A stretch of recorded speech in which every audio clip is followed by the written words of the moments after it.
দক্ষিণ কামৰূপৰ পলাপাৰীস্থিত ৩১ নং দহালী প্ৰাথমিক বিদ্যালয়ত বাৰ্ষিক বঁটা বিতৰণী সভা অনুষ্ঠিত।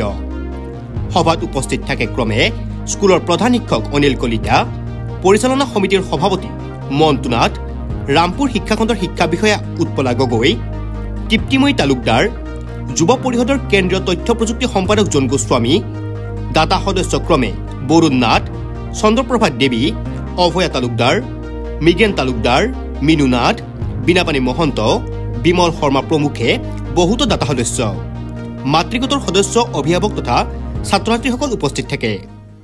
বিদ্যালয়ৰ বাৰ্ষিক বঁটা বিতৰণী সভাখন মন্ত্ৰী কুমাৰ ৰাজদেৱৰ পৌৰাহিত্যত আজি সুন্দৰভাৱে অনুষ্ঠিত হৈ যায়। কিছুদিন আগেয়ে আমাৰ বিদ্যালয়ৰ ছাত্ৰ ছাত্ৰীসকলৰ মাজত বিভিন্ন ধৰণৰ খেলৰ প্ৰতিযোগিতা হৈছিল।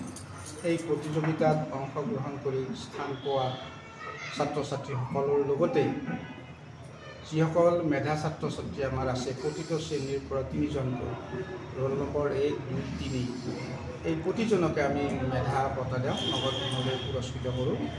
এইবেলি আমি যিসকল ছাত্ৰ ছাত্ৰীয়ে খেলত স্থান লাভ কৰিছে তেওঁলোকক বঁটা দিয়াৰ উপৰিও মেধা ছাত্ৰ ছাত্ৰীসকলক আমি নগদ ধনেৰে বঁটা প্ৰদান কৰোঁ।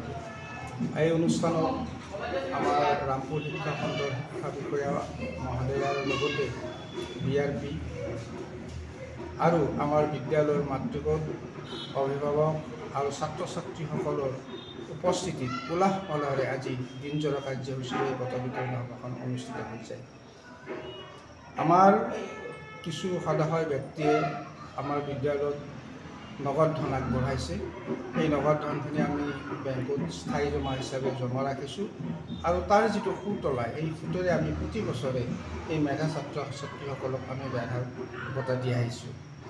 আৰু এটা ভাল খবৰ, আজি আমি গম পালোঁ যে যোৱাকালি আমাৰ ৰামপুৰ ব্লকত শিক্ষাখণ্ডত TLMৰ প্ৰদৰ্শনী হৈছিল, কম্পিটিশ্যন হৈছিল আৰু এই কম্পিটিশ্যনত আমি 2টা বিষয়ত প্ৰথম স্থান পাইছোঁ আৰু শৈক্ষিক দিশত কিছু বছৰ ধৰি আমি A+ নতুবা A আমি গ্ৰেড পাই আহিছোঁ গুণ উৎসৱত।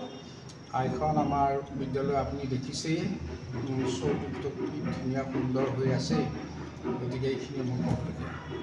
পলাবাৰীৰ পৰা Jitumoni Sharma report, news any 365। Stay informed, stay ahead. News Any 365.